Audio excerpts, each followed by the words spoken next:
Hello అందరికీ and welcome back to my channel. పోపు దినుసులు వేసుకొని ఈరోజు పప్పు వెరైటీగా దోసకాయ పప్పు చేసుకుంటున్నామండి. ఆవాలు, మినపప్పు, శనగపప్పు పోపుకి వేసుకొని అది కొంచెం వేగిన తర్వాత పసుపు వేసుకొని అలానే పచ్చిమిరపకాయలు, కరివేపాకు పోపులో వేసేసుకుందాం. పచ్చిమిరపకాయలు నూనెలో వేసినందుకు కారం కొంచెం తగ్గుతుంది.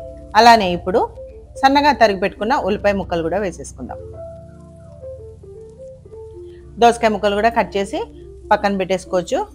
ఇప్పుడు దాది కొంచెం సేపు వేగిన తర్వాత ఉల్లిగడ్డలు కొంచెం వేగిన తర్వాత ఇప్పుడు దాంట్లోకి కొంచెం చింతపండు. మనం టమాటాలు వేసుకుంటే చింతపండు వేసుకోవాల్సిన అవసరం లేదు. టమాటాలు వేయనందుకే చింతపండు వేస్తున్నాను. ఆల్రెడీ దోసకాయలు కూడా కొంచెం పులుపుగా ఉంటుంది. అది కొంచెం ఫ్రై అయిపోయిన తర్వాత కొంచెం ఉప్పు వేసుకుందాము. తగినంత పప్పుకి ఎంత అయితే ఉప్పు వేస్తామో అంత ఉప్పు వేసేసుకొని ఒక మారు కలియబెట్టి మంచిగా ఫ్రై అయింది అనుకున్నప్పుడు ఈ దోసకాయ ముక్కలు వేసేసుకుందాం. దోసకాయ ముక్కలు వేసుకొని మంచిగా వేయించుకుందాం. ఇలా విధంగా పప్పులో చాలామంది పప్పులోనే దోసకాయలు అవన్నీ ఉడికించుకునే బదులు ఇలా వేసి చూడండి, అదిరిపోయే పప్పు ఉంటుంది. ప్రతిసారి ఈ విధంగా చేసుకోవాలనుకుంటారు. ఈ పక్కన పప్పు ఉడుకుతుంది, ఈ పక్కన మనము పోపుకి రెడీ చేసుకున్నాం. అవి కొంచెం ముక్కలు సగం ఉడకాలి, మొత్తం కాదండి. దానికోసము ఆ గరిటెడు నీళ్లు పోసుకొని కలియబెట్టుకొని ఇప్పుడు దాంట్లోకి ఆల్రెడీ ఉప్పు వేసాం కదా, ఇప్పుడు తగినంత కారం, పచ్చిమిరపకాయలు వేసాము చూసుకొని తగినంత కారం వేసుకోవాలి.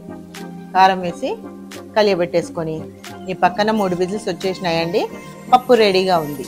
మూత ఇన్స్టెంట్గా తొందరగా కూడా అయిపోతుంది. ఈ విధంగా పప్పు మంచిగా కలియబెడితే అసలు ఆ చింతపండు, ఉప్పు, కారము, పులుపు అంతా తగిలి మంచి అరమ వస్తుందండి.